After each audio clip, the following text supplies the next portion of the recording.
हाँ जी, कैसे हो? अच्छा ठीक है, आवाज़ हो गई शुरू? हाँ, कैसे हो? ठीक हो ना? हाँ जी, तो पीवी क्लासेस में आपका स्वागत है। चलिए अपन पढ़ रहे थे राजस्थान के लोक देवता, है ना? लोक देवता में अपन ने पाँचों पे कंप्लीट कर लिए हैं। तेजा जी, है ना? और फिर देवनारायण जी, इनकी भी मैंने अलग से क्लासेस ली हैं, है ना? क्योंकि ये भी इम्पोर्टेंट है एग्ज़ाम की दृष्टि से यहाँ पूछे ही जाते हैं। क्योंकि डिटेल अगर ज़्यादा होगी तो वहाँ से एग्ज़ामिनर क्वेश्चन पुट कर सकता है कि भई यहाँ से पुट करें, है ना? क्योंकि ज़्यादा डिटेल है तो इतनी को नहीं पड़ेगा, तो ऐसे। बाकी जो एग्ज़ाम की दृष्टि से महत्वपूर्ण जो लोक देवता हैं, उनके बारे में थोड़ी-थोड़ी चीज़ें देखेंगे। बाकी तो अपन ने डिटेल में से पढ़ा है। 500 पीरों के बारे में तो डिटेल से पढ़ना ही है और 2 लोक देवता कौन-कौन से? तेजा जी और देवनारायण जी। इसके अलावा सिर्फ़ लोक देवताओं के नाम दे रखे हैं, अन्य किस नाम से जाना जाता है, क्या विशेषता है इनकी, है ना? और वो ये गायों के लिए, रक्षा के लिए वीरगति को प्राप्त हुए। पर इनके मंदिर है और मंदिर है तो किस तिथि को ये मंदिर लगते हैं। बस इतना सा ही इम्पोर्टेंट है एग्ज़ाम की दृष्टि से और कुछ ज़्यादा है नहीं। और एक और ये बात मैं आपसे हालाँकि मैं छोटी हूँ, मैं क्या ही बोलूँ लेकिन ये ऐसे कमेंट मत करा करो रे कि मतलब ये इतनी छोटी क्या ही मैडम है। मतलब अब मैं क्या करूँ इसमें, हैं? इतनी भी वैसे छोटी नहीं हूँ लेकिन ऐसे सर बता रहे थे कि कमेंट आ रखा है कि ये मैडम तो बहुत छोटी है। तो ये खुद ही क्या बच्ची है मतलब है ना? छोटी मतलब कि खुद ही बच्ची है, तो हमें क्या ही पढ़ा रही है। यार ऐसे तो मत करो, इंसान का नॉलेज देखना चाहिए, है ना? उम्र से क्या फ़र्क पड़ता है ना? ज्ञान है, अनुभव है, तो अब वो देखो ना उम्र से क्या करना है, छोटी है, बड़ी है, ठीक है, हाँ, मैं हूँ, छोटी हूँ, लेकिन आप ज्ञान देखो ना, अनुभव देखो तो उस हिसाब से चीज़ें देखो ना आप। ऐसे क्या मेरे को अच्छा सा नहीं लगता, हैं? तो ठीक है चलो, है ना? तो यही है आबू, हड़बू, रामदेव, मांगलिया, मेहा पाँचों पीर पधार जो गोगा जी जे, ठीक है? तो ये पाँचों पढ़ लिए। इसके बाद जो अपन है तेजा जी पढ़ लिए थे, है ना? देवनारायण जी पढ़ लिए थे अपन ने, है ना? ठीक है? इसके बाद है अब देव बाबा, ठीक है? ध्यान रखना है आपको, ये भी मतलब है ना गुर्जर जाति में माना जाता है इनको, है ना? 2 को माना जाता है, एक तो कौन से देवनारायण जी, एक देव बाबा, इनको भी पूजा जाता है, ठीक है? देव बाबा के बारे में अगर हम पढ़ें, तो देव बाबा का मंदिर है नगला जहाज भरतपुर में। मंदिर कहाँ पर है इनका? अच्छा, थोड़ी-सी मैं बढ़ा देती हूँ। ठीक है? ठीक दिख रहा है? या फिर बढ़ाऊँ? हाँ, नहीं, ठीक है, बहुत है, इतना तो क्या ही, बस। इनका जो मंदिर है, वो मंदिर है नगला जहाज भरतपुर में। नगला जहाज कहाँ पड़ता है ये? ये पड़ता है भरतपुर में। तो देव बाबा का जो मंदिर है, वो मंदिर पड़ता है नगला जहाज भरतपुर में। यहाँ पर इनका मेला लगता है देव बाबा का, ठीक है? कब लगता है ये मेला? तो ये मेला लगता है भाद्रपद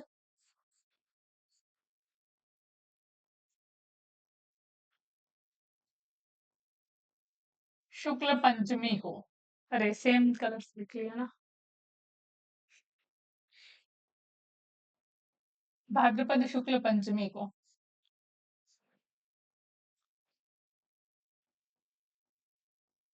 अच्छा, एक और बात मैं आपको बता देती हूँ।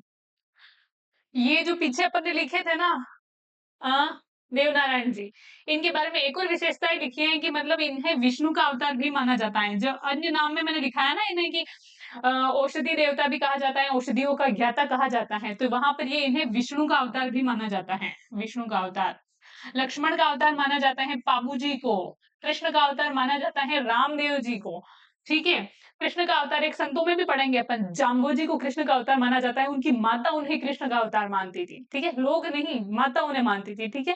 तो ये चीज़ है और विष्णु का अवतार किन्हें? देवनारायण जी को कहा जाता है, तो ये चीज़ यहाँ पर क्या करनी है आपको ध्यान रखनी है, ठीक है? देव बाबा पढ़ रहे हैं अपन भाद्रपद शुक्लमी को शुक्ल पंचमी को इनका मेला लगता है ना? भाद्रपद शुक्ल पंचमी त्योहार अपन ने ढंग से पढ़े हैं, ठीक है?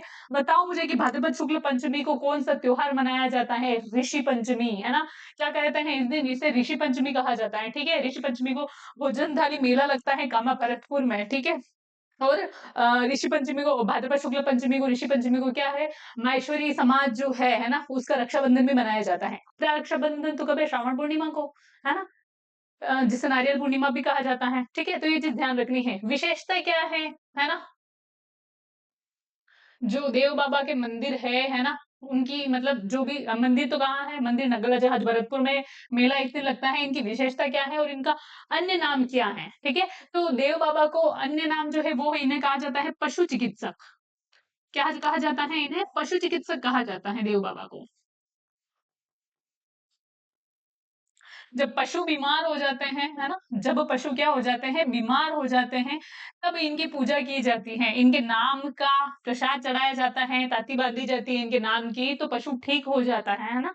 ठीक है, तो इसलिए इन्हें क्या पशु चिकित्सक लोक देवता भी कहा जाता है, और इन्हें नॉलेज भी था, पशु चिकित्सा का इनको ज्ञान था, ठीक है, इसलिए। इसके बाद अन्य नाम, है ना, अन्य नाम अपन ने पढ़ लिया। विशेषता क्या है इनके मंदिर की, ठीक है, सॉरी, इनकी विशेषता क्या है, तो कहाँ लिखूं? विशेषता है कि ग्वालों को भोजन कराया जाता है,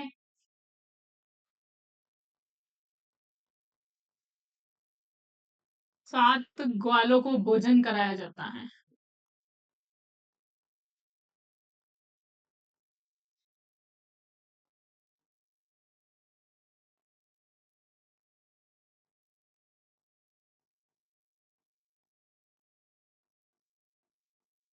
भोजन करवाया जाता है। भोजन क्यों करवाया जाता है? तो इन्हें प्रसन्न करने हेतु, ठीक है। ये पहले लिख लेना, मैं बाद में लिख ली हूँ कोष्टक कोष्टक में, इन्हें प्रसन्न करने हेतु,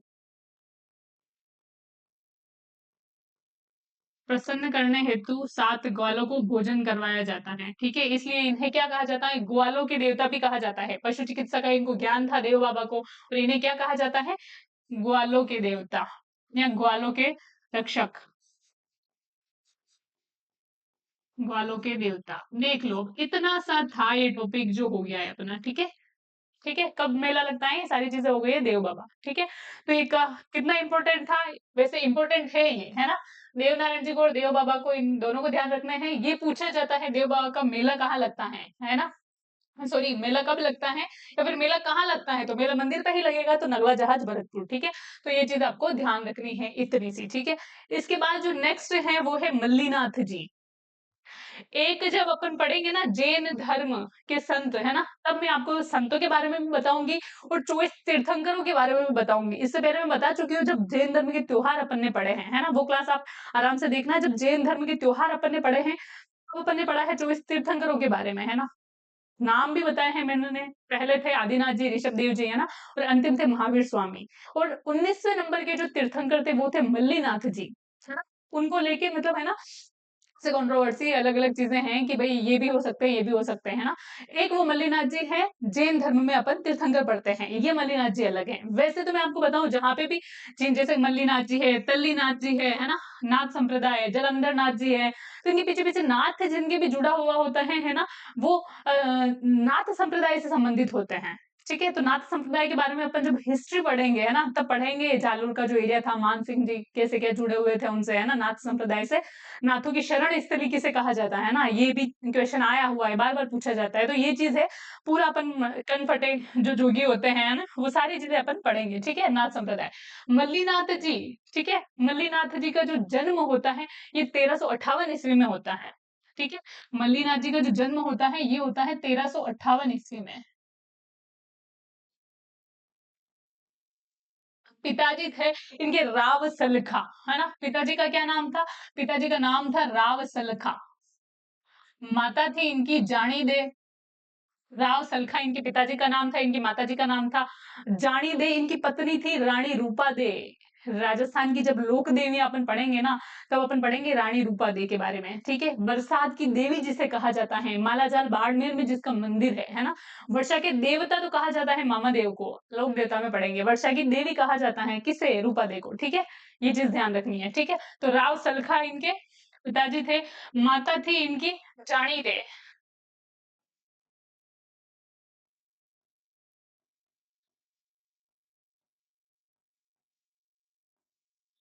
पत्नी है इनकी कौन है?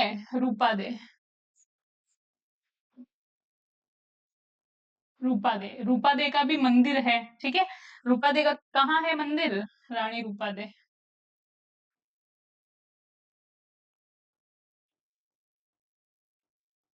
रूपा दे, है ना, रूपा दे का मंदिर है। रूपा दे कौन है? मल्लीनाथ जी की पत्नी। मल्लीनाथ जी की पत्नी।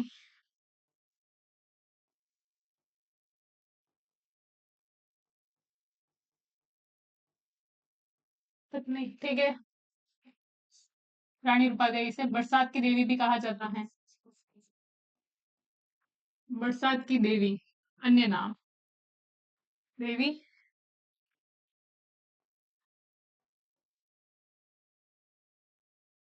ऐसे कर लो या फिर ऐसे कर लो है। बस अन्य नाम है ना।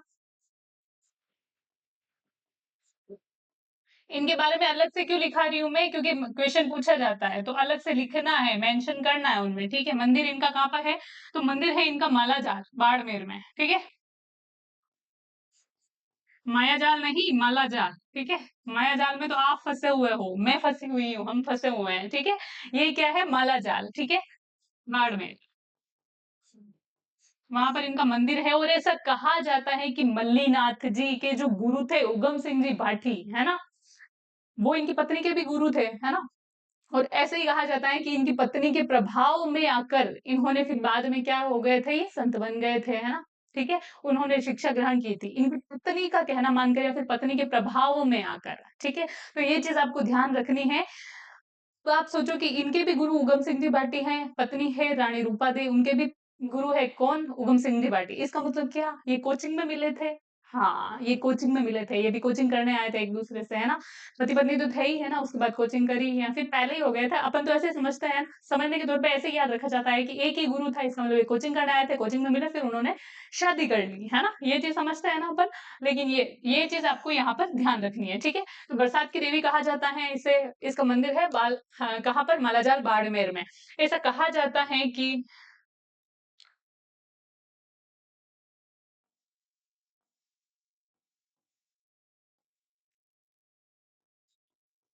रानी रूपा दे के प्रभाव में आकर, रूपा दे के प्रभाव में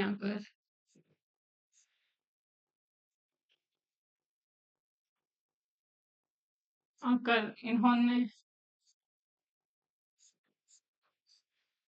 संत बन गए थे, है ना। फिर इन्होंने सब कुछ त्याग दिया था। सब कुछ त्याग दिया था, है ना। या फिर संत बन गए थे। बात एक ही है।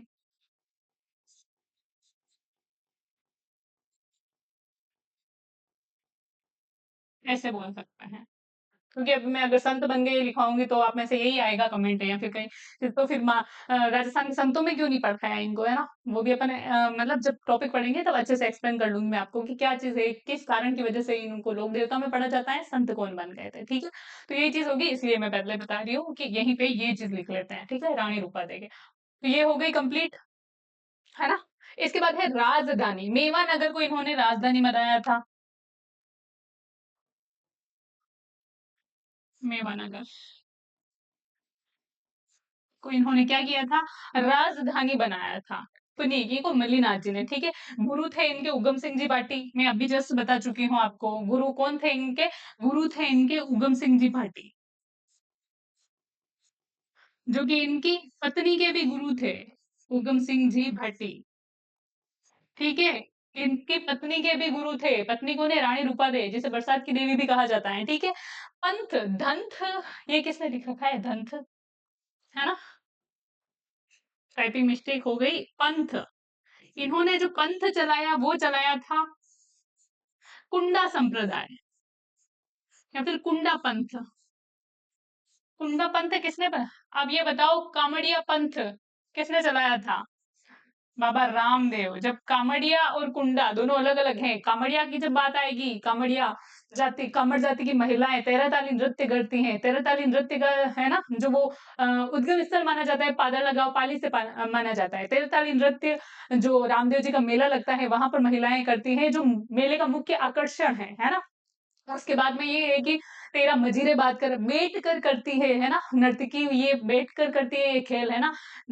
नौ मजीरे तो है ना दाएं पैर में होते हैं और चार हाथों में, दो कोहनी के और दो हाथों में, और फिर वो नृत्य करती है जैसे, और करतब भी करती है ना। आंखों से सिक्के उठाना, मुंह में तलवार लिए हुए हैं, बहुत सारी चीजें, ठीक है। तो इसलिए आपको ये ध्यान रखनी है कि वो कामड़िया पंथ है और ये कौन सा पंथ है, कुंडा पंथ है, ठीक है। तो ये चीज आपको ध्यान रखनी है। मल्लीनाथ जी ने कौन सा पंथ चलाया था, कुंडा पंथ, ठीक है। अन्य नाम, मल्लीनाथ जी का अन्य नाम क्या है, मैंने आपको जब देवनारायण जी पढ़ा रही थी उसी टाइम बता दिया था कि इन्हें भविष्य दृष्टा कहा जाता है ना, भविष्य दृष्टा, भविष्य को देखने वाले, है ना। सिक्स सेंस वर्क करता था इनका, है ना। आजकल हम जो भविष्य देखते हैं उनको क्या कहते हैं, या तो ज्योतिष, है ना, कि ज्योतिष है ये, है ना। यही कहते हैं ना कि गुरुजी है, पंडित है, ज्योतिष है, इनको पूरा ज्ञान है। तो ज्योतिष का ज्ञान भी था इनको, ज्योतिष शास्त्र का ज्ञान था इनको, है ना। आयुर्वेद का ज्ञान किन्हें था, तो देवनारायण जी को था, ठीक है। औषधियों का ज्ञान था, आयुर्वेद का ज्ञान था। इन्हें किसका ज्ञान था, इन्हें ज्ञान था ज्योतिष का, ज्योतिष शास्त्र क्या, इसलिए इन्हें क्या भविष्य दृष्टा कहा जाता है, ठीक है। क्या कहा जाता है, भविष्य दृष्टा, ठीक है। तो अन्य नाम है इनका,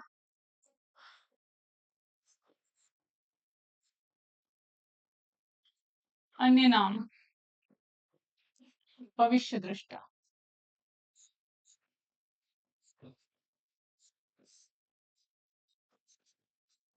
दृष्टा। क्या ये दृष्टा सही है, या फिर वो लिखूं मैं भविष्य दृष्टा, वो वाला है, भविष्य दृष्टा, या फिर ये लिखूं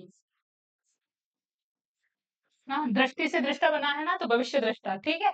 जिस हिंदी में बहुत सारी अशुद्धियां होती है उनको भी आपको ध्यान में रखना है, ठीक है। खास करके जब आरएस मेंस आईएएस मेंस लिखते हो तो, है ना। तो ये चीजें आपको ध्यान रखनी है। भविष्य दृष्टा मतलब कि इन्हें ज्योतिष शास्त्र का ज्ञान था। क्या कहना चाह रही हूं मैं, कि इन्हें ज्योतिष शास्त्र का ज्ञान था,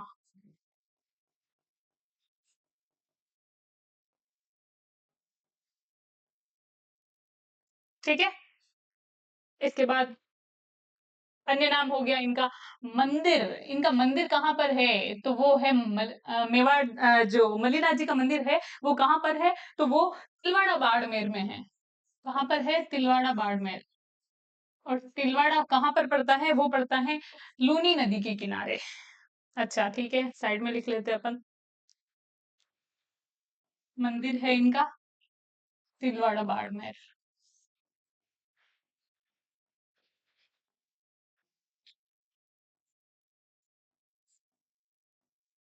तिलवाड़ा बाड़मेर, जो कि कहाँ, लूनी नदी के किनारे स्थित है, ठीक है। तिलवाड़ा बाड़मेर जो कि कहाँ पर है, लूनी नदी के किनारे स्थित है।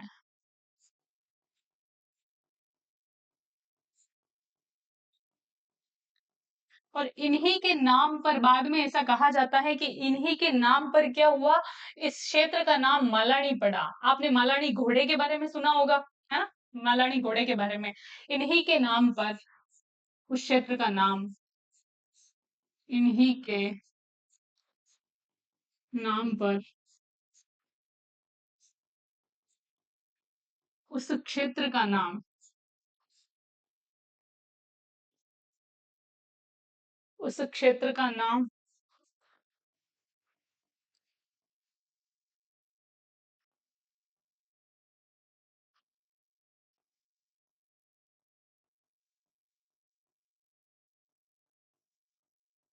नाम क्या पड़ा था, मालानी।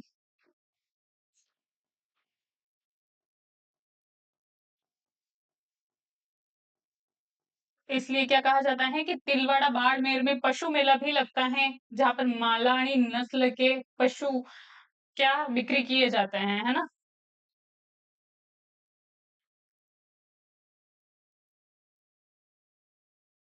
और ये जो मेला लगता है यहाँ पर, ठीक है। मंदिर कहाँ पे, तिलवाड़ा बाड़मेर में, और यहाँ पर क्या होता है, मेला लगता है। और ये मेला कब लगता है, ये मेला लगता है चैत्र कृष्ण एकादशी से।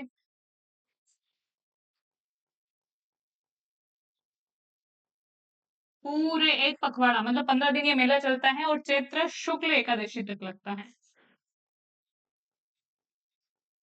जब मैंने आपको त्योहार पढ़ाए हैं तब मैंने ये बताया था कि चैत्र कृष्ण एकादशी को चित्तौड़गढ़ में जोहर मेला भी बढ़ता है, ठीक है। जो कि मेवाड़ की वीरांगनाओं की वीरता का प्रतीक है, ठीक है। जोहर किया था, ठीक है।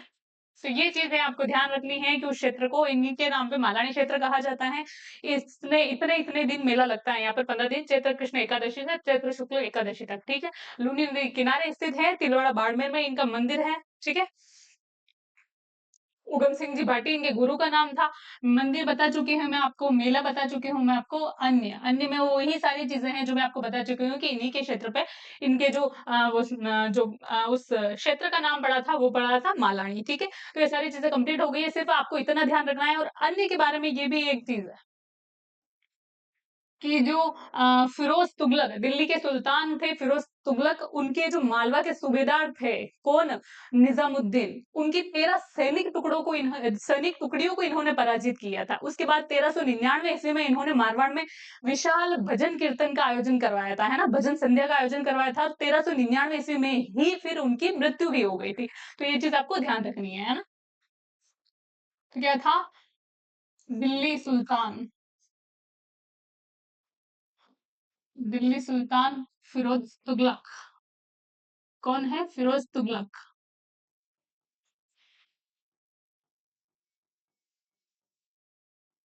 के मालवा सूबेदार, मालवा के सूबेदार या फिर गवर्नर, है ना, मालवा के सूबेदार या मालवा के गवर्नर कौन थे, निजामुद्दीन।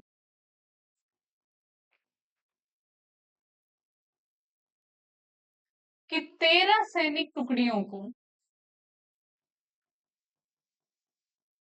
13 सैनिक टुकड़ियों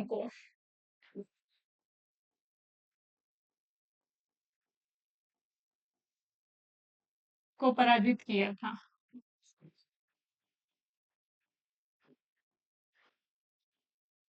इसका क्या तात्पर्य हो रहा है कि इन्हें शस्त्र विद्या का ज्ञान भी था, ठीक है, अस्त्र विद्या का, शस्त्र विद्या का ज्ञान भी था, साथ में किसका, भविष्य दृष्टा ज्योतिष का ज्ञान था। इसके साथ 13 सैनिक टुकड़ियों को एक साथ ये पराजित कर रहे हैं, इसका क्या अर्थ है कि इन्हें जो सैनिक शिक्षा है उनका भी ज्ञान था, ठीक है। मालवा के सूबेदार कौन थे, निजामुद्दीन। ये हाईलाइट कर रही हुई चीजों को इनको ध्यान रखना है ना, 13 सैनिक टुकड़ियों को, ठीक है।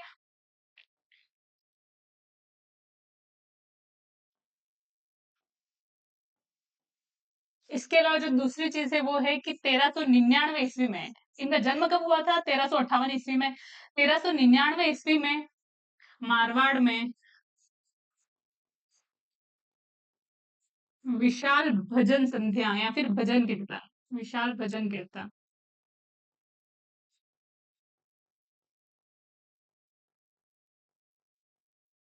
का आयोजन करवाया था।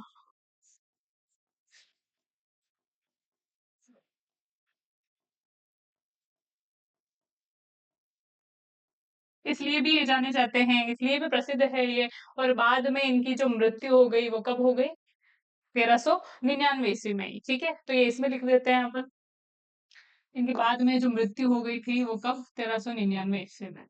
तो ये जो चीज थी ये थी किनके, मल्लीनाथ जी के बारे में, ठीक है। और जैनों के बारे में मैंने बताया आपको कि 19वें जो तीर्थंकर है वो भी, उनका नाम भी मल्लीनाथ जी है। और बाद में अपन पढ़ते हैं ना कि मतलब एक साइड से भद्रबाहु, है ना। मैं थोड़ा एक्सप्लेन कर लेती हूँ आपको, क्योंकि मल्लीनाथ जी अपन यहाँ पढ़ रहे हैं ना, लोक देवता में। जैन धर्म में 19वें तीर्थंकर थे मल्लीनाथ जी। और जो भद्रबाहु थे वो स्थूलभद्र थे।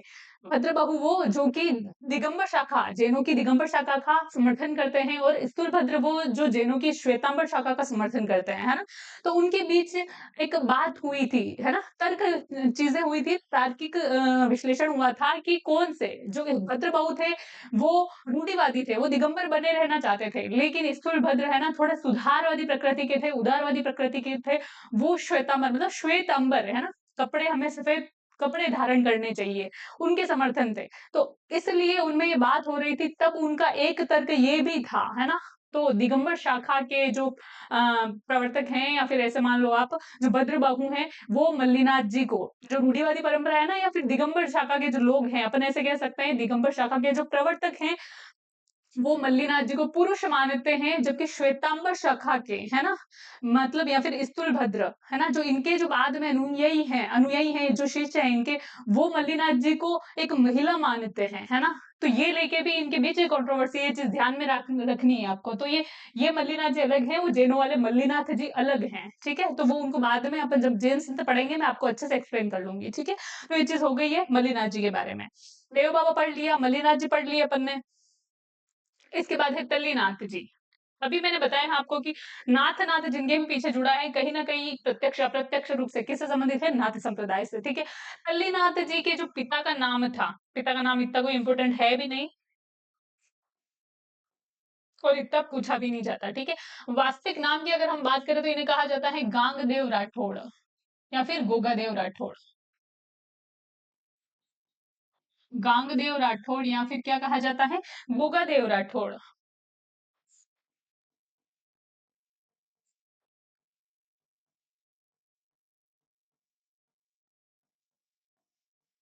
गोगा जी को गोगा चौहान कहा जाता है, गोगा राठौड़ कहा जाता है तल्लीनाथ जी को, ठीक है।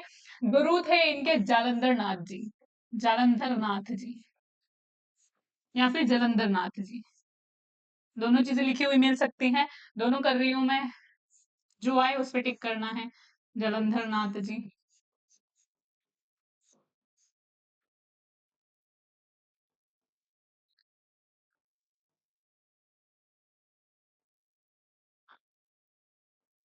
तल्लीनाथ जी के मंदिर की अगर हम बात करें तो तल्लीनाथ जी का मंदिर है पांचोटा गांव, जो कि पड़ता है जालोर में, ठीक है। मंदिर कहाँ पर है इनका, मंदिर है इनका पांचोटा गांव जालोर में। पांचोटा ये गांव का नाम है, ठीक है। पांचोटा गांव कहाँ पड़ता है, ये जालोर में पड़ता है।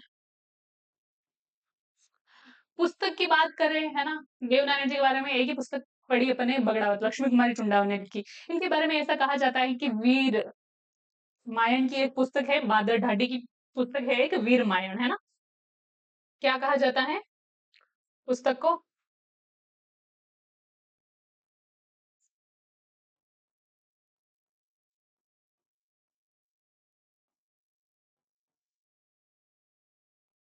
किसकी पुस्तक है, बादर ढाडी की। इस पुस्तक में तल्लीनाथ जी के बारे में वर्णन मिलता है, इवन मल्लीनाथ जी के बारे में भी मिलता है, ठीक है। मल्लीनाथ जी और तल्लीनाथ जी, ठीक है। तो ये दोनों ही कहीं ना कहीं नाथ संप्रदाय से, पीछे नाथ लगा हुआ है, संप्रदाय से जुड़े हुए हैं, कनेक्टेड है ना, इसलिए वीर मायन में इन दोनों का ये क्या उल्लेख मिलता है। अभी यही लिखा रही हूँ अपने, मल्लिनाथ जी में नहीं लिखा है क्योंकि पूछा ही नहीं जाता है, जो एग्जाम की दृष्टि से महत्वपूर्ण है वो ही लिखवा रही हूँ मैं आपको, बाकी तो मैं बोल बोल के बता रही हूँ, है ना, आप मेरे बोलने पे ध्यान देना, ठीक है। तो माधव की पुस्तक है वीर मायन, वहां पर इनके बारे में उल्लेख मिलता है, ठीक है। इसके बाद है ओख, है ना, और एक है विशेषता इनकी, ठीक है। तल्लीनाथ जी के बारे में एक शब्द आता है ओख, सॉरी ओख नहीं, क्या है ये, ओरण। टाइपिंग मिस्टेक है इनका, मैं सोचू ये ओक इधर किधर आ गया। हालांकि ओक शब्द भी एक जब अपन संस्कृति पढ़ते हैं, जब अपन परंपराएं पढ़ेंगे, है ना, परंपराएं में एक ओक शब्द आएगा, उसका भी एक भिन्न अर्थ लिए हुए हैं, लेकिन ये प्रकृति से भी जुड़ा हुआ है ना, इसलिए आपको ध्यान रखनी है। तो ओरण शब्द, ठीक है। तो ओरण शब्द के बारे में आपको एक्सप्लेन करती हूँ। ओरण अभी संदर्भ में किसके संदर्भ में बात कर रहे हैं अपन, तल्लीनाथ जी के संदर्भ में, है ना, पांचोटा जालोर के संदर्भ में। लेकिन ओरण जो वो भूमि होती है ना, ओरण एक प्रकार की प्राकृतिक भूमि है, या फिर मंदिर के आसपास की, मंदिर के आसपास के क्षेत्र की वो भूमि है जहां पर ना तो आप लकड़ी काट सकते हो, ना पशु को चरा सकते हो, है ना, प्रकृति को कुछ भी नुकसान नहीं कर सकते। एज इट इज, चाहे वो प्रकृति अपने आप में अगर वो अतिशयोक्ति भी हो रही है ना, प्रकृति अपने साथ ज्यादती भी कर रही है, तो भी वो उसका है, वो प्रकृति जो कर रही है वो ठीक हो रहा है, अपन कुछ नहीं कर सकते उसमें, है ना। तो ये वहां की सीमाएं होती है, प्रतिबद्धता होती है कि आप कुछ नहीं कर सकते वहां, है ना। तो ये ओरण की ये विशेषता होती है, ठीक है। तो ओरण क्या होता है, मंदिर के आसपास की वह भूमि,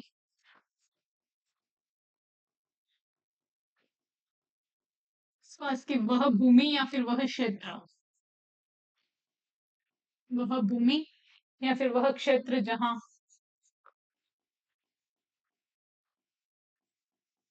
जहां आपको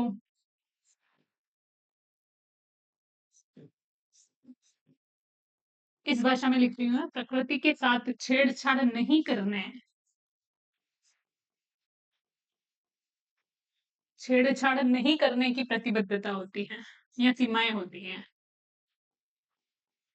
नहीं करने की प्रतिबद्धताएं होती हैं।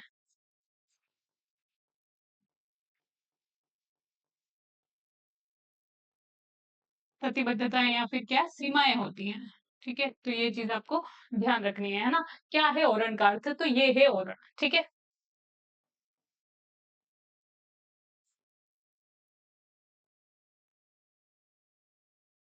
इसके बाद है विशेषता के बारे में अपन पढ़ चुके हैं। तो तल्लीनाथ जी के बारे में सिर्फ कभी यही पूछा जाता है कि इनके गुरु का नाम क्या है या फिर इनका वास्तविक नाम क्या है, तो वो अपन ने पढ़ लिया है ना, तल्लीनाथ जी। और ओरण पूछा जाता है खास करके, तो वो अपन ने पढ़ लिया है। ये ओरण नहीं है, ये औंख नहीं है, ये क्या है, ओरण है। तो अपन ने अच्छे से जान लिया है इसके बारे में। ठीक है, और विशेषता इनकी ये है,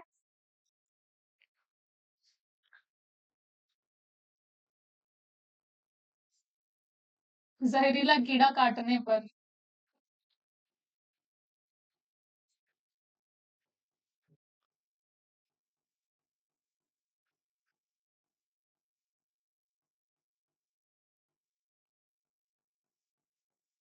इनके नाम की ताती बांधी जाती है।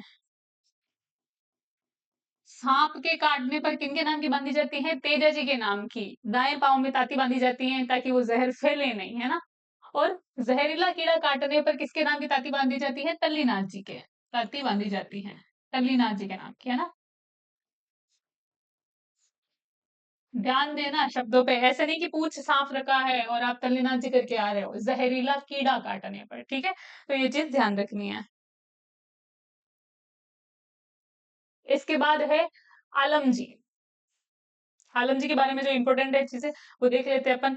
आलम जी का जो वास्तविक नाम था वो है जेतमलेत राठौड़, है ना। क्या था, जेतमलोत राठौड़, है ना। क्या नाम है इनका, जेतमलोत राठौड़। ये राठौड़ थे। इन्हें अश्वरक्षक देवता के नाम से भी जाना जाता है ना। गौरी मन्ना बाड़मेर में इनका मंदिर है, इनका मेला लगता है ना। मंदिर कहाँ है इनका, गौरी मन्ना बाड़मेर में।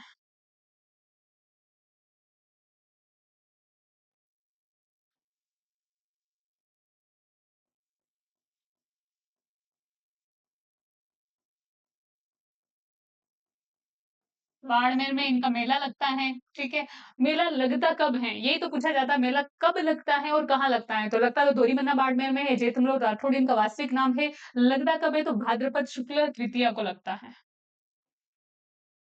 कब लगता है, तिथि क्या है, तो भाद्रपद शुक्ल द्वितीया। अन्य नाम की अगर इनकी बात करें तो इन्हें अश्वरक्षक देवता कहा जाता है ना। क्या कहा जाता है इन्हें, इन्हें अश्वरक्षक देवता कहा जाता है। अन्य नाम अश्वरक्षक देवता, क्योंकि जब वहां पर घोड़े बीमार होते हैं ना, मोस्टली मारवाड़ क्षेत्र में ही घोड़े रखे जाते हैं, और खास करके बाड़मेर जो क्षेत्र है वहां पर घोड़े रखे जाते हैं अभी भी, है ना। अभी भी लोगों के पास आवक जावक जो परिवहन का साधन है वो बहुत लोगों के पास नहीं होती है। इतनी अच्छी आर्थिक स्थिति, इकोनॉमिक कंडीशन कि वो मतलब साइकिल पे भी रख रख पाए, है ना। तो हालांकि घोड़ों का प्रबंधन करना बहुत महंगा पड़ता है, लेकिन फिर भी वहां पर पारंपरिक रूप से यही चीजें करते हुए आए हैं, घोड़े ही थे उनके पास, तो अभी भी घोड़े रखते हैं वो। ठीक है, तो ये चीज ध्यान रखनी है। तो वहां पर अगर घोड़े बीमार हो जाते हैं तो फिर इनके नाम का क्या किया जाता है, पूजा की जाती है, इनके नाम का प्रसाद बोला जाता है, और उसके बाद में वो ये की ताती बांधी जाती है ना। तो इसलिए इन्हें क्या कहा जाता है, अश्वरक्षक देवता भी कहा जाता है। तो आलम जी के बारे में इतना सा ही इंपॉर्टेंट था। इसके बारे में अगर हम बात करें तो वीर फत्ता जी, है ना। वीर फत्ता जी के बारे में इतना सा है कि साथू गांव जालोर में इनका मेला लगता है ना। कब लगता है, साथू गांव जालोर में। साथू गांव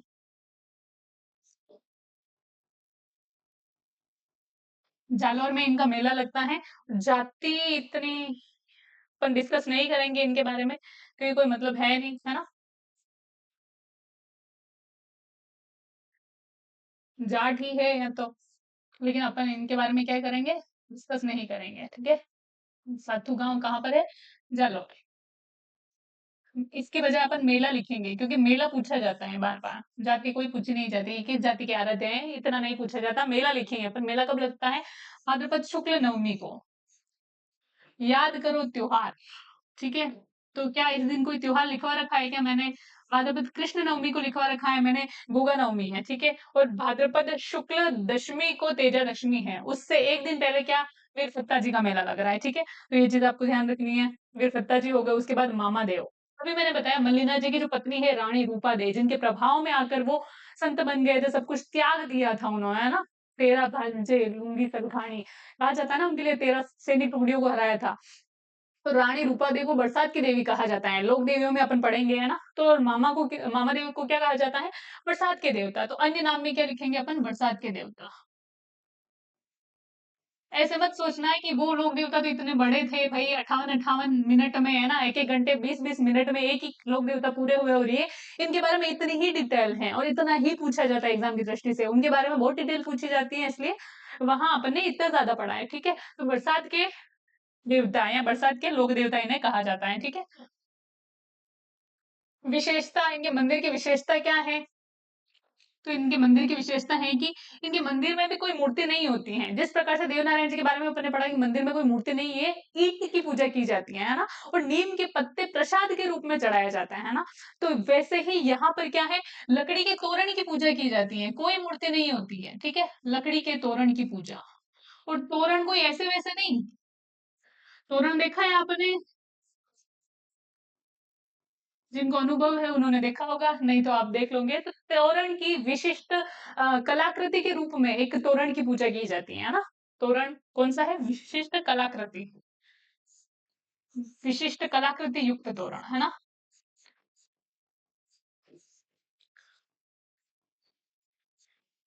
कलाकृति युक्त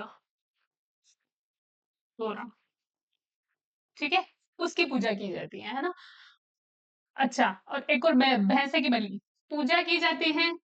और कहीं-कहीं ऐसा भी बताया जाता है कि जो तोरण की पूजा की जा रही है, लेकिन आजकल मिट्टी की कहीं न कहीं ऐसे बोलते हैं ना, सुधार हो ही रहे हैं। तो फिर भी अपन देखते हैं कि कहीं न कहीं मिट्टी की, ऐसे मूर्ति तो नहीं बोल सकते हैं, लेकिन है ना, काले कलर का जो पत्थर होता है या फिर मिट्टी जिस पर काला रंग कर दिया जाता है, तो अश्वारूढ़ मूर्तियाँ दिखाई जाती हैं। मूर्ति जैसा ही होता है, अश्वारूढ़ कोई सवार है उन पर, तो वैसा भी कोई प्रतीक दिखाया जाता है मामा देव का। तो ये चीज़ आपको ध्यान रखनी है ना। और ये खास करके इनके जो ये तोरण की पूजा की जा रही है, ये कहाँ पर की जाती है, तो गांव के बाहर मुख्य सड़क पर, है ना। गांव के बाहर, याद रखें, कहाँ, गांव के बाहर। कोई विशिष्ट मंदिर नहीं होता है इनका अंदर की साइड, है ना। सिर्फ तो गांव के बाहर की साइड, जहां पर मुख्य सड़क होती है ना, गांव के अंदर की तरफ जाने की, वहां पर, ठीक है। गांव के बाहर मुख्य सड़क पर, है ना। ये चीज आपको ध्यान रखनी है। इसके बाद है बलि। मामा देव को प्रसन्न करने के लिए भैंसे की बलि दी जाती है, ठीक है। जिस प्रकार से किनको प्रसन्न करने के लिए अपन ने 7 ग्वालों को भोजन कराया था, देव बाबा को प्रसन्न करने के लिए ना, पशु चिकित्सक माने जाते हैं वो, ग्वालों के देवता कहा जाता है, ग्वालों के रक्षक हैं वो, है ना। तो इसलिए जो आज भी जो ग्वाले गाय चरवाने जाते हैं, तो उन्हीं के नाम की, है ना, वो भी पाती बांधते हैं, और उन्हीं के नाम की वहीं पर क्या, वहीं पे पूजा करते हैं डेली, ठीक है। तो ये चीज आपको ध्यान रखनी है। तो बलि चढ़ाई जाती है भैंसे की, इन्हें खुश करने के लिए, प्रसन्न करने के लिए।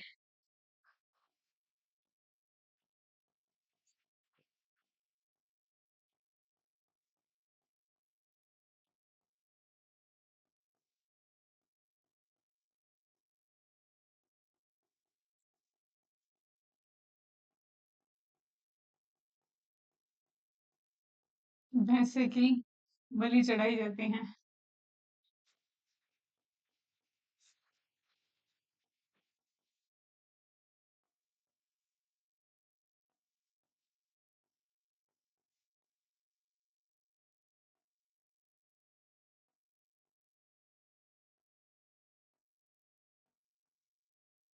भैंसे की बलि, ठीक है। तो ये चीज आपको ध्यान रखनी है। हो गई 2 चीजें, मामादेव हो गए। इसके बाद है अब केसरिया कुंवर जी। जब अपन ने गोगा जी पढ़े थे, है ना, गोगा जी चौहान, तब अपने पढ़ा था इनके पुत्र का नाम है केसरिया कुंवर जी, ठीक है। एक केसरिया जी कहा जाता है ऋषभ देव को, है ना। आदिनाथ जी को केसरिया जी, काला जी कहते हैं। कौन कहता है? भील जनजाति के लोग, है ना। क्यों कहते हैं? क्योंकि वो काले संगमरमर में उनकी जो मूर्ति है वो निर्मित हुई है ना। इसलिए उन्हें प्यार से कहते हैं, प्रेम पूर्वक पुकारते हैं कि वो केसरिया जी हैं, हमारे काला जी हैं, है ना। और ये केसरिया जी कौन है? केसरिया कुंवर जी, ये कौन है? ये गोगा जी के पुत्र हैं, ठीक है। कौन है ये? अन्य नाम इन्हें कहा जाता है सर्परक्षक। सर्परक्षक देवता कहा जाता है इन्हें। सांपों के देवता किन्हें कहा जाता है? तेजा जी को। नागों के देवता गोगा जी को। इन्हें भी सर्परक्षक देवता कहा जाता है, किन्हों? केसरिया कुंवर जी को, ठीक है। ध्वज होती है इनकी सफेद कलर की, सफेद कलर में ही लिखेंगे अपन, सफेद कलर की ध्वज प्रतीक है इनका, ठीक है। सफेद रंग की ध्वज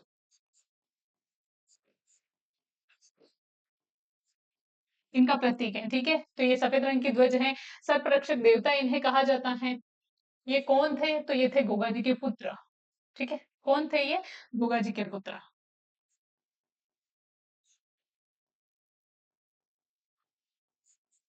गोगा जी के पुत्र लिख लो, चाहे आप गोगा जी के वंशज लिख लो, कुछ भी लिख लो। कहीं कहीं ये भी लिखा हुआ आता है गोगा जी के वंशज, ठीक है। तो ये चीज ध्यान रखनी है आपको। ये हो गए केसरिया कुंवर जी। इसके बाद है जरड़ा जी, बिग्गा जी, खेतला जी। जरड़ा जी, जरड़ा जी का अन्य नाम है बालकनाथ, इन्हें कहा जाता है हिमाचल प्रदेश में। इसके अलावा इन्हें रूपनाथ जी कहा जाता है। ये जरड़ा जी वही है, पाबू जी को ढंग से पढ़ा है अपन ने। मैंने कहानी सुनाई थी पूरी की पूरी, है ना। और रील के माध्यम से अच्छी रील भी चली उनकी। तो पाबू जी जब देवल चारणी से युद्ध करने गए थे, गायों को छुड़वाने गए थे, तो साथ में कौन थे? बूढ़ो जी भी थे, जो उनके बड़े भैया थे, है ना। बाद में वही शहीद हो जाते हैं। तो बूढ़ो जी के जो पुत्र हुए, है ना, वहीं पे वीर गति को प्राप्त हो गए। बूढ़े जी के जो पुत्र हुए, वो ही है ये जरड़ा जी, है ना। फिर बाद में ये, है ना, जिंद्रा खींची को जायल जो नरेश है ना, उनको मार कर अपने पिता और अपने चाचा की हत्या का बदला लेते हैं, ठीक है। तो ये चीज आपको ध्यान रखनी है। तो अन्य नाम इनका क्या था? अन्य नाम है इनका रूपनाथ जी।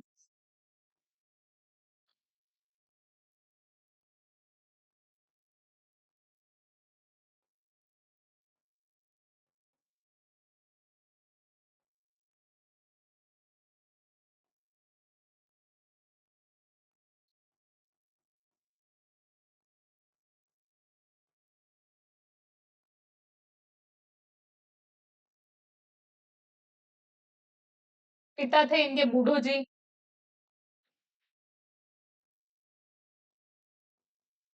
बूढ़ो जी पाबू जी के बड़े भाई है ना। बूढ़ो जी कोष्टक में लिख रही हूँ मैं, पाबू जी के बड़े भाई।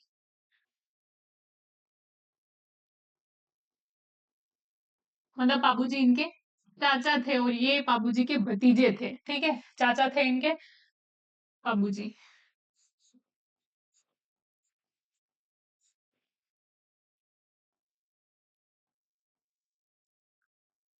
मंदिर की अगर बात करें तो इनका मंदिर है कोलूमंड। बाबूजी का मंदिर कहाँ का पड़ा अपन ने? कोलूमंड, जोधपुर में। इसके अलावा सिम्बुदड़ा बीकानेर में भी इनका कहाँ है? मंदिर है। किनका? जड़ा जी का, ठीक है। कोलूमंड, एक तो है कोलूमंड जोधपुर। बीच में फलोदी में जाना वाला था कोलूमंड, लेकिन गया नहीं। क्यों नहीं गया? क्योंकि फलोदी अलग से जिला बना ही नहीं, बीच में बनने वाला था, इसलिए, है ना। वो फिर अंतरराष्ट्रीय सीमा को टच भी करता है ना बाद में। इधर फिर अपन जो जिले पढ़ रहे हैं वो उसके हिसाब से ये फलोदी भी टच करता, अनूपनगर भी टच करता है ना, वो चीज है। कोलूमंड। उसके बाद एक है सिंबुदड़ा। सिंबुदड़ा जो कि पड़ता है बीकानेर में। तो यहाँ पर इनके मंदिर हैं, ठीक है। मंदिर कहाँ कहाँ है? जड़ों जी के, सिंबुदड़ा और कोलूमंड में। कोलूमंड में तो किसका मंदिर है? बाबू जी का भी मंदिर है यहाँ पर, ठीक है। तो ये चीज आपको ध्यान रखनी है। तो कोलूमंड क्या पता हाईलाइट में पूछ लिया जाए कंफ्यूज करके कि किस तिथि को यहाँ पर मेला लगता है। तो बाबूजी वाला भी मैंने आपको बताया था, चैत्र अमावस्या, है ना। और ये वाला अलग है, ठीक है। चैत्र अमावस्या यूं खास करके तिथि देकर पूछा जाए तो बाबूजी जाएगा, नहीं तो आंसर बाबूजी ऑप्शन में नहीं है, तो फिर ये आंसर जाएगा, ठीक है। इनके बारे में एक और विशेषता ये है कि, विशेष है ना, हिमाचल प्रदेश में इन्हें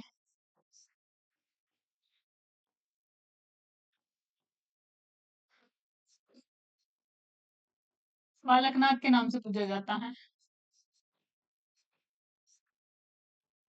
ऐसे लोक देवता जिनको राजस्थान से भी बाहर के दूर-दूर के लोग पूछ रहे हैं, गुजरात में इनको अच्छे से माना जाता है रामदेव जी को, है ना? बाकी अपन पढ़ राजस्थान के लोक देवता रहे हैं। लेकिन क्वेश्चन ऐसे पूछ लिया कौन से राजस्थान का लोक देवता है जो हिमाचल प्रदेश में पूछे जा रहे हैं, है ना? राजस्थान से कितना दूर है हिमाचल प्रदेश, ठीक है? तो ये चीज़ आपको जो भी चीज़ आ रही है तो पॉइंट पॉइंट पे ध्यान देना है कि आखिर ये कहना क्या चाह रहा है। इसीलिए बोलते हैं कि रटना नहीं चाहिए, समझना चाहिए। समझने से चीज़ें हमेशा याद रहती हैं, ठीक है? तो राजस्थान से कितना दूर है हिमाचल प्रदेश? तो हिमाचल प्रदेश में भी, है ना? में इन्हें बालकनाथ के नाम से पूज रहे हैं, वो भी अलग नाम से, इन्हें बालकनाथ के नाम से पूजा जाता है। बालकनाथ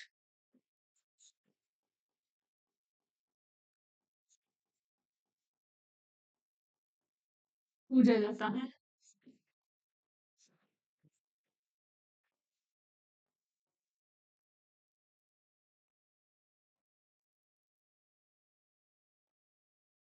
गरुड़ा जी हो गए, इसके बाद है बिग्गा जी। बिग्गा जी का जो मंदिर है वो रीडी बीकानेर में बना हुआ है और इतना सा है कि बिग्गा जी जाट वंश से संबंधित है ना, जाट कुल से थे इसलिए जाटों के कुल देवता भी इन्हें कहा जाता है। जाटों में भी अलग है, जाखड़ जाट जो होते हैं ना उनके, तेजा जी धोड़े जाट थे, है ना, धोड़ेवीर थे वो, इसलिए उन्हें धोड़ेवीर भी कहा जाता है। तेजा जी के बारे में एक और चीज आप अपडेट कर लेना, धोड़ेवीर शायद मैंने लिखाया नहीं है आपको, है ना, क्योंकि इतने उनके अलग-अलग नाम है कि सारे बोल देती हूँ, लेकिन फिर भी कुछ ना कुछ तो छूट ही जाता है। तो तेजा जी के बारे में क्या, इन्हें धौड़ावीर भी कहा जाता है। बाकी तो मैंने लिखवा रखा है आपको, कृषि उपकारक देवता कहा जाता है, इन्हें गायों का मुक्तिदाता कहा जाता है, सर्परक्षक देवता कहा जाता है ना? तो वो चीज़ है। तो धौड़ावीर भी इन्हें कहा जाता है। काला और बाला के देवता कहा जाता है। ये सारी चीज़ें मैंने लिखवा रखी है आपको।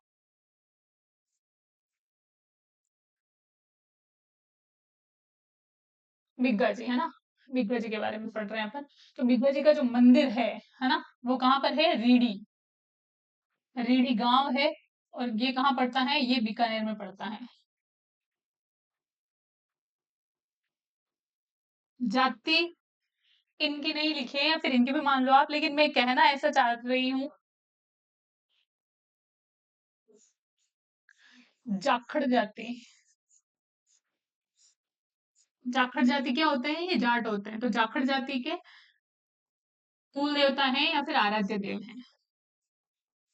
तो जाखड़ जाति के जो लोग हैं वो इनकी पूजा करते हैं, ठीक है? तो ये चीज यहाँ पर आपको ये ध्यान रखनी है। जाखड़ जाति इतना सा पूछा गया है। तो बिग्गा जी के बारे में सिर्फ इतना पूछा जाएगा, रीडी गांव कहाँ पर, बीकानेर में इनका मंदिर है, ठीक है? तो ये इतनी ही इंपॉर्टेंट है। इसके बाद खेतला जी, है ना? खेतला जी का जो मंदिर है वो पड़ता है सोनाणा गांव, सोनाणा पड़ता है पाली में, है ना? और यहाँ की विशेषता ये है कि मेला एक तो लगता है चैत्र शुक्ल एकम को, जब नव वर्ष की शुरुआत होती है यहाँ पर मेला लगता है। और विशेषता है कि यहाँ पर हकलाने वाले बच्चों का इलाज किया जाता है ना? हकलाने वाले बच्चों का इलाज किया जाता है। एक तो बाबू महाराज के बारे में भी पढ़ा था अपन ने, है ना? भाद्रपद शुक्ल द्वितीया को, है ना? माबेरी बीच, है ना? और बाबू महाराज का मेला दोनों ही लगते हैं। एक तो लगता है राजस्थान के पश्चिमतम में, है ना? मतलब पोखरण, मतलब जैसलमेर में, और एक लग रहा है धौलपुर में, है ना? पूर्वतम जो बाबू महाराज को है, वहां पे भी हकलाने वाले बच्चों का इलाज किया जाता है ना? तो ये चीज आपको ध्यान रखनी है। तो मंदिर है इनका ना, इनका कहाँ पर है? सोनाना गांव पाली।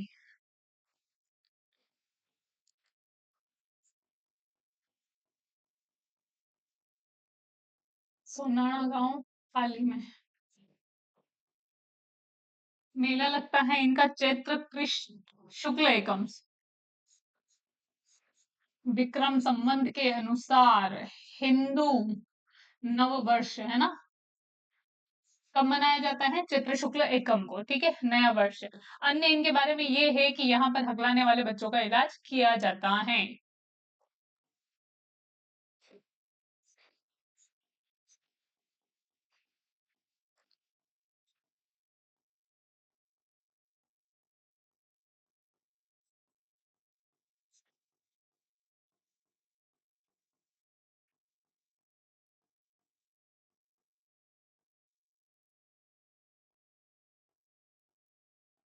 आपसे पूछा जाएगा सिर्फ इतना कि किस स्थान से संबंधित है, मेला कहाँ बढ़ता है, कब बढ़ता है? तो सोनाना गांव कहाँ पड़ता है? पाली में चैत्र शुक्ल एकम को यहाँ पर मेला पड़ता है। ये सिर्फ इतनी सी चीज इंपॉर्टेंट है, ये चीज आपको ध्यान रखनी है। हरि राम जी, ठीक है। एक थे केसरिया जी और एक है हरिराम जी। ठीक है। हरिराम जी का मंदिर है कहाँ पर पड़ता है? मेला अन्य नाम। हरिराम जी जो है इन्हें भी सर्परक्षक देवता कहा जाता है, या सर्पदंश के देवता, सर्परक्षक के देवता। कितने हो गए? गोगा जी हो गए, तेजा जी हो गए, केसरिया जी हो गए, है ना, ये हो गए। देवनारायण जी को भी बोला जाता है। तो मंदिर है इनका जोरड़ा नागौर में। जोरड़ा गांव कहाँ पड़ता है? नागौर में। हरिराम जी जोरड़ा नागौर। इनका जो मेला लगता है हरि राम जी का, वो कब लगता है? तो वो लगता है भाद्रपद शुक्ल पंचमी को। कब लगता है? भाद्रपद शुक्ल पंचमी को। वही इस दिन क्या मनाई जाती है? गणेश चतुर्थी के अगले दिन हरि राम जी का मेला, है ना। तो ये कब लगता है?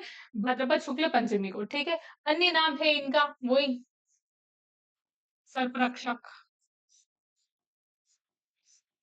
और यहाँ पर सांप की बाम्बी की पूजा की जाती है। कहने का मतलब क्या है? तो यहाँ पर भी इसका मतलब मूर्ति नहीं है फिर, है ना। यहाँ पर मूर्ति नहीं है, कोई विशेष आकार की मूर्ति नहीं है जहां पर इनकी पूजा की जाए, विशेष कलाकृति नहीं है, इसलिए यहाँ पर क्या किया जाता है? सांप के बाम्बी की पूजा की जाती है।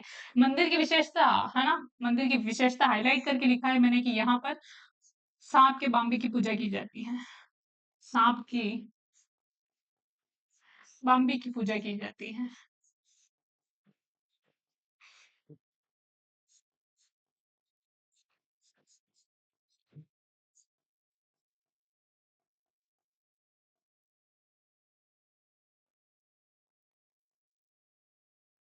ठीक है। तो ये चीज ध्यान रखनी है। हरिराम जी का जो मेला लगता है, मंदिर है, जोड़ना नागौर में है, मेला लगता है भाद्रपद शुक्ल पंचमी को। अन्य नाम है इनका सर्परक्षक देवता, और यहाँ पर क्या है? सांप की बाम्बी की पूजा की जाती है। तो हरिराम जी के बारे में इतना आपको ध्यान रखना है। ठीक है। इसके बाद है झुंझार जी। झुंझार जी का जन्म अलग जगह हुआ है, और झुंझार जी गायों को छुड़ाने के लिए अलग स्थान पर शहीद हुए हैं, ना, अलग स्थान पर वीर गति को प्राप्त हुए हैं। इनका जो जन्म हुआ है वो हुआ है इमलोहा सिक्कर में।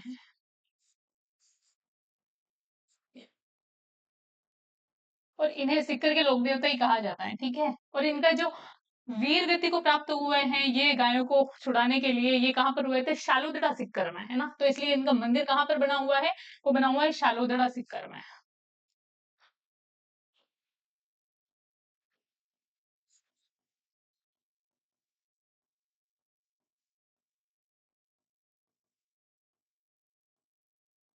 शालोदड़ा सिक्कर में। ठीक है। मेला लगता है इनका रामनवमी को। ठीक है। मेला कब लग रहा है इनका? रामनवमी को। अब रामनवमी कब आती है, आप मेरे को बताओ।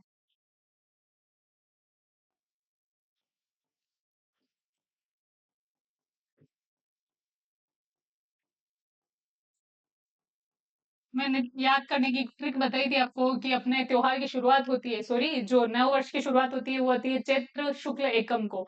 लेकिन जब अपन नया नया वर्ष कब मानते हैं? कि अपने कौन आराध्य कौन है? अपन राम को ही मानते हैं कि हमेशा राम के जो गुण रहे हैं उनका अनुसरण करना चाहिए, कृष्ण के नहीं। कृष्ण को सिर्फ समझना है, अनुसरण किनके गुणों को करना है? राम का। तो जब जब अपने आराध्य आएंगे, अपने जो कुल देवता आएंगे, उनके साथ ही क्या हमारा नया साल शुरू होगा, ये याद करने की ट्रिक बताई थी मैंने आपको, है ना।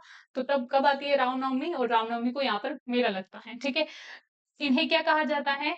सिक्कर के लोक देवता। क्योंकि देखो जन्म भी सिक्कर में, इनकी कर्मभूमि भी, जन्मभूमि कर्मभूमि सिक्कर में ही रही हुई। यहाँ पर ये शहीद हो गए थे गायों की रक्षा के लिए, है ना। शालुग्रा सिक्कर में गायों की रक्षा हेतु शहीद, गायों की रक्षा हेतु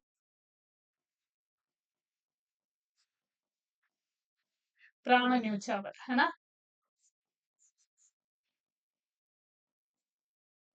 इसलिए इन्हें क्या कहा जाता है? इन्हें और क्या कहा जाता है? सिक्कर के लोक देवता।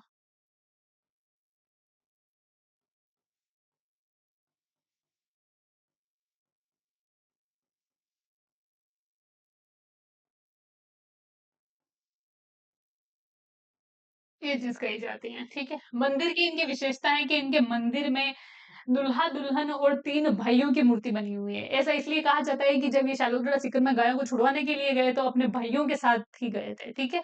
तो इसलिए इनके मंदिर की ये विशेषता है कि यहाँ पर दुल्हा दुल्हन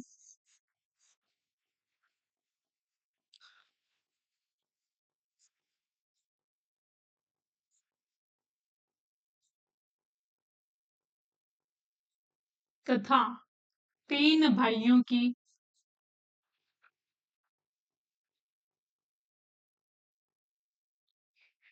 मूर्ति बनी हुई है।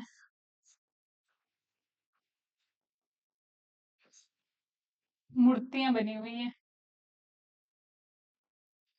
क्योंकि मूर्ति तो फिर एकाश्वक पत्थर हो जाएगा, मतलब कि एक ही पत्थर पे सारी कुछ बनी मूर्तियां बनी हुई हैं।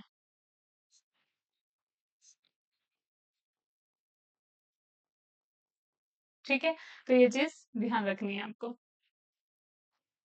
3 भाइयों की और दूल्हा दुल्हन। ठीक है, ये यहाँ की विशेषता है। तो इनका मंदिर कहाँ पर है?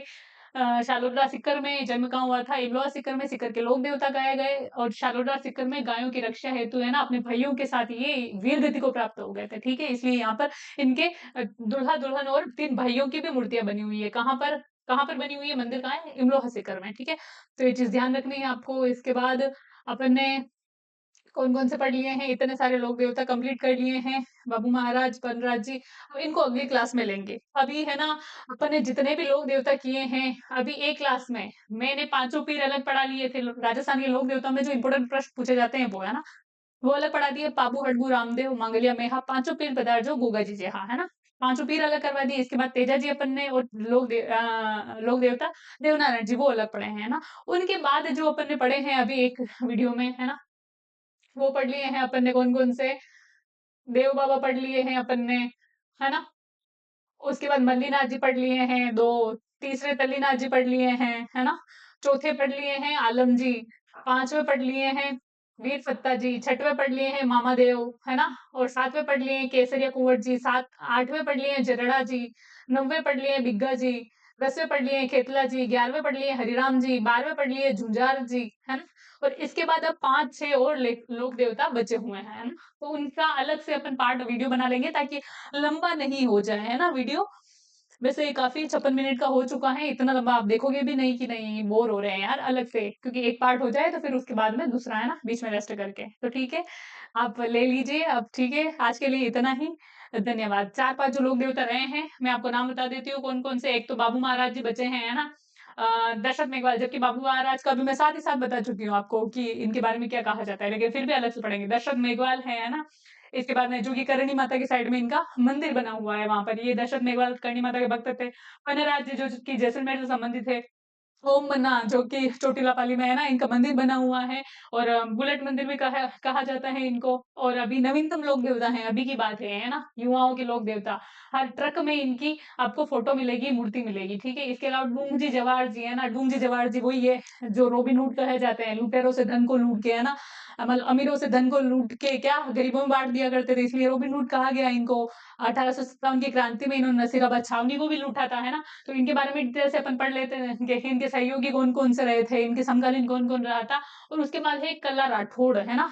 कल्ला राठौड़ वही जयमल के साथ में, है ना, चाचा जी। और इनकी जहाँ 4 खंभों की छतरी बनी हुई है चित्तौड़गढ़ में। ठीक है, और जयमल की कितनी? 6 खंभों की छतरी बनी हुई है। तो ये सारी चीजें अपन अगली क्लास में देखेंगे। ठीक है, तो आज के लिए इतना ही। धन्यवाद।